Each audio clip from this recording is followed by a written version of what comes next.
स्वागत है आज की क्लास में, जिसमें हम अध्ययन कर रहे हैं कक्षा 10 की वैदिक गणित।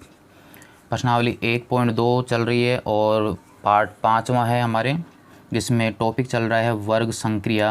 कि वर्ग करने की दो विधियों का हम पहले अध्ययन कर चुके हैं।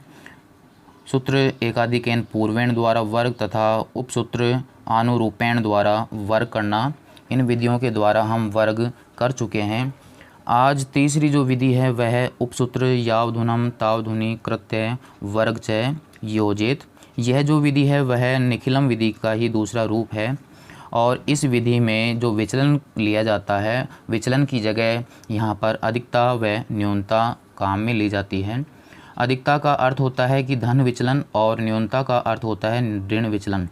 धन विचलन अर्थात दी गई संख्या आधार या उपाधार से कितनी अधिक होती है वह अधिकता होगी, तथा दी गई संख्या आधार या उपाधार से कितनी कम होती है उसे कहते हैं न्यूनतम। तो हल करते हैं इस विधि के द्वारा कि किस प्रकार से प्रश्नों को हल किया जाएगा। ध्यान से पूरी क्लास को आप देखिए तो इस विधि का आपको वर्णन समझ में भी आ जाएगा और आसान विधि है। तो क्वेश्चन नंबर लेते हैं हम एक, जिसमें आपने पास में है 17 का वर्ग हमें करना है। तो यहाँ पर सबसे पहले हमें मानना है आधार। आधार हो गया इसका 10। सेकंड निकालना है हमें इसमें विचलन। तो विचलन हो गया संख्या में से अगर आधार या उपाधार को घटाते हैं तो हमें प्राप्त हो जाता है विचलन। यहाँ विचलन प्राप्त हुआ है हमारे को 7। तो अब हम प्रश्न को हल करते हैं। तो प्रश्न के हल करने के लिए हमारे पास दो भाग इसके बनाएंगे।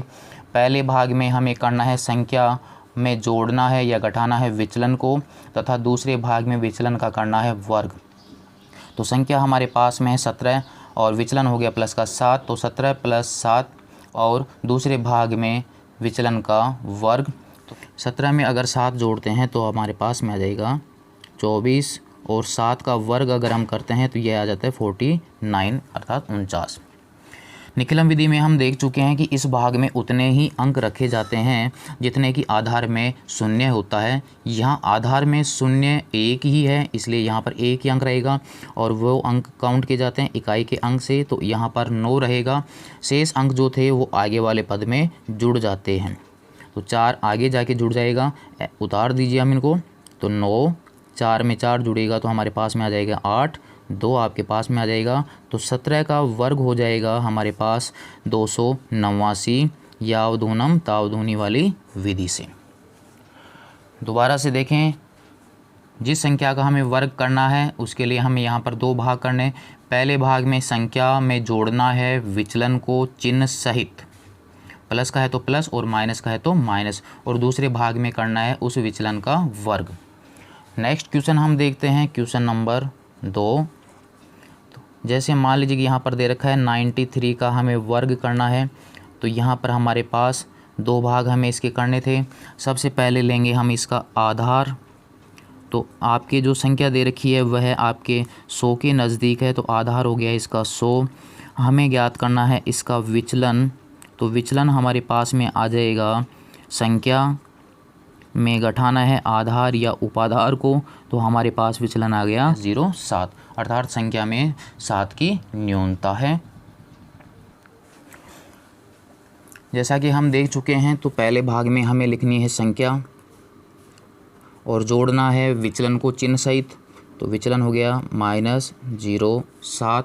दूसरे भाग में विचलन का हमें करना है वर्ग। बिल्कुल ही आसान विधि है। तो यहाँ से आपके पास में आ गया 86 और यहाँ पर आपके पास में आ गया 49।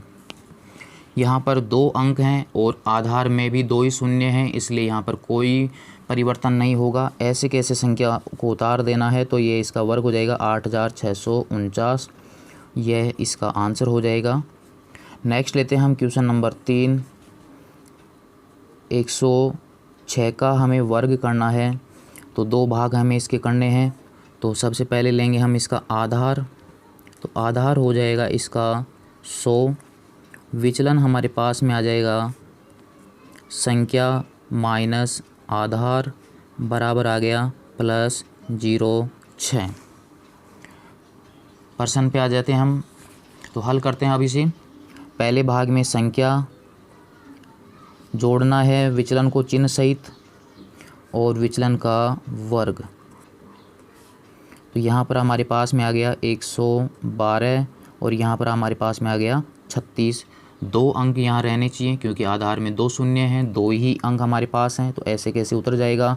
तो 112 और 36, 11,236, यह इसका आंसर हो जाएगा। नेक्स्ट क्वेश्चन 4, 211 का हमें वर्ग करना है। तो अब इस विधि में सबसे पहले हमारे को आधार लेना है। आधार माना कि 100 है। अब दी गई संख्या आधार से बहुत अधिक है, अर्थात विचलन अधिक आएगा, इसलिए यहाँ पर उपाधार हमें मानना पड़ेगा और उपाधार होगा हमारे पास 200, वह संख्या जिसमें आधार का पूरा पूरा भाग चला जाता है। तो उपाधार अंक हो जाएगा 200/100 बराबर 2। विचलन हमें ज्ञात करना है। जब उपाधार माना जाता है तो उपाधार के सापेक्ष हमें विचलन ज्ञात करना है।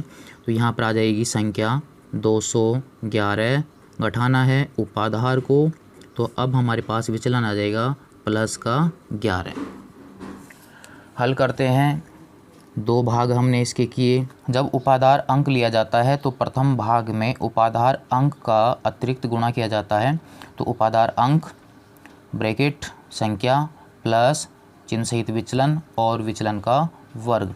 हल कर लीजिए। तो 2 × 222 और यहाँ पर हो जाएगा 121। यहाँ पर हमारे पास में आ जाएगा 444 और यहाँ पर हो गया 121। दूसरे भाग में हमें उतने ही अंक रखने हैं जितने कि आधार में शून्य हैं। आधार में शून्य 2 हैं, तो यहाँ पर 2 अंक ही रहेंगे और इस पद में आपके इधर 21 रहेगा, 1 आगे वाले पद में जुड़ जाएगा। तो अब हमारे पास में संख्या आ जाएगी 21। ऐसे कैसे उतर जाएगा, 1 4 में जुड़ेगा, तो यहाँ पर हो गया 5 और यहाँ पर हो गया 44। 44,521 यह 211 का वर्ग होगा। एक क्वेश्चन और लेते हैं, उससे और स्पष्ट हो जाएगा हमारे पास। तो क्वेश्चन नंबर लेते हैं हम 5। तो यहाँ पर जैसे मान लीजिए कि 405 का हमें वर्ग करना है। तो यह आपकी संख्या जो है, तो इसमें आपके आधार तो 100 ही होगा। अब चूँकि संख्या और आधार के बीच में विचलन अधिक है, इसलिए हमें उपाधार मानना पड़ेगा। तो दी गई संख्या जो है वह आपकी 400 के नज़दीक है। तो अब आपके पास में इसका उपाधार जो हो जाएगा, उपाधार होगा वह 400 हो जाएगा। फिर हमें लेना है उपाधार अंक। उपाधार में आधार का भाग देंगे तो 400 में 4 का भाग देंगे तो आएगा 4। अब हमें ज्ञात करना है इसका विचलन। विचलन हमारे पास में आ जाएगा संख्या में से घटाना है उपाधार को। तो अब हमारे पास में आ जाएगा +0.5। 2 अंक रखने हैं क्योंकि आधार में शून्य 2 हैं। तो हल कर लीजिए। पहले भाग में उपाधार अंक का गुणा ब्रैकेट संख्या प्लस विचलन और विचलन का वर्ग। हल कर लीजिए। तो अब हमारे पास में आ जाएगा 4 × 410 और 5 का वर्ग हो जाएगा 25। हल करेंगे तो आपके पास में आ जाएगा 0, 4 और 16 और इधर आ जाएगा 25। 2 ही अंक हैं, आधार में भी शून्य 2 ही हैं, तो ऐसे कैसे उतार दीजिए अब इसको आप। 16, 40, 2, 5।